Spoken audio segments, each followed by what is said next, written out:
Welcome to the lecture series on Emerging Trends, Chapter 1.1 Industrial Revolutions.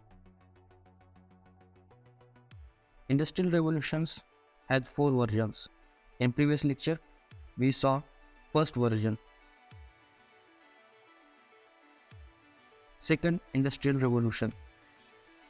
It was started in 1870.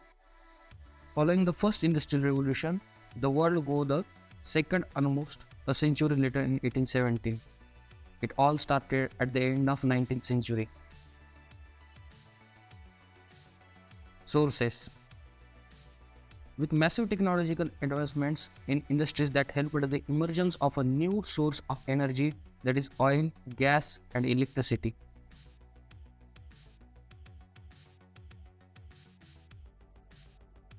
Internal combustion engines. The revolution started in the creation of the internal combustion engine that started to reach its full potential. Other important developments were steel demand, chemical synthesis, and methods of communication such as telegraph and the telephone.